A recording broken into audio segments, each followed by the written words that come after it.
Assalamu alaikum wa rahmatullahi wa barakatuh. This is Najwa Husseini with Azadi News.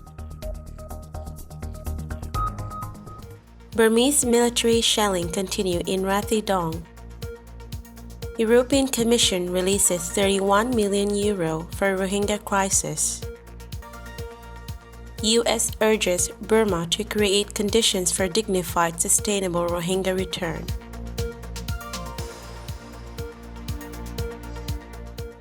Since yesterday, Burmese military continued firing weapons and heavy artillery in villages of Rathedaung township. The houses in Rathedaung village were targeted with fire and were seen burning heavily. Burmese brutal regime from Ang Ta Se village arrived with their weapons and started heavy firing all around the village. According to an eyewitness, houses near the football field of the village were to be burning heavily. Due to the heavy firing, villagers had to leave the village in fear of their lives, and now no one is there to extinguish such heavy fire. If fire continues, the village will burn into ashes and the fire will also transfer to their nearby villagers, said a local. When media interrogated about the incident to the parliament member Kimon Le of Morau Township, he said he was aware of the incident but doesn't know the actual number of houses torched. Rathedaung village was home to 500 families where 3,000 people lived. Now empty torched houses became the current scenario of the village. Earlier, many Rohingya villages were targeted with heavy weapons in Rathedaung Township, leaving the region barely populated. Last week, 8 Rohingya were reported to be killed in Morau Township in Burmese military shelling in their ongoing fight between them and the regional rebels.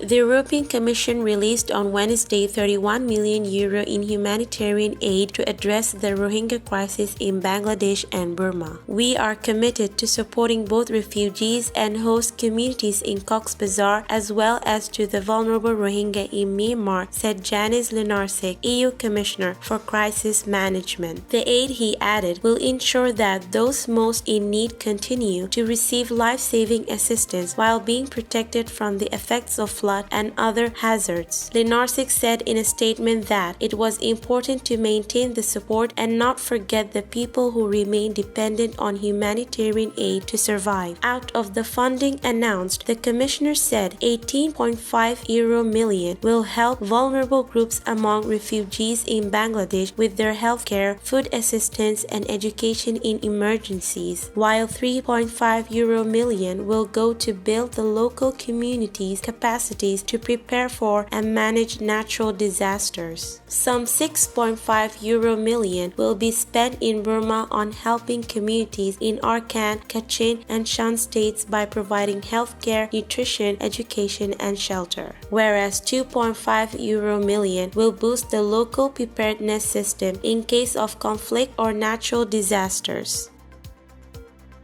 The United States has retreated its call on Burma to create a favorable environment for the dignified and sustainable repatriation of the persecuted Rohingya people sheltered in Bangladesh. Washington also asked Naypyidaw to ensure unhindered humanitarian access to the people in need in Arakan. We also continue to call on Myanmar to create the conditions that would allow for voluntary, safe, dignified, and sustainable returns of Rohingya based on the informed consent of those who have been forcibly displaced, U.S. Ambassador to Bangladesh Earl R. Miller said in a press statement on Wednesday. The United States cannot meet this crisis tremendous needs alone. We welcome the contributions many donors have made in recent months. We continue to call on other countries to contribute as well, said the ambassador. The ambassador further revealed that at the launch of the 2020 Joint Response Plan (JRP) for the Rohingya humanitarian crisis in Geneva on Tuesday, the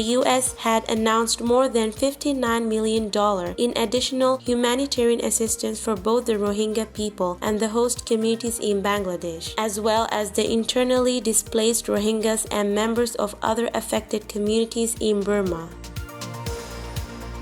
This is today's news. To get more updates about Rohingya, subscribe to our YouTube channel and hit the notification bell. Visit our website azadinews.org and follow our social media accounts. Wassalamu alaikum wa rahmatullahi wa barakatuh.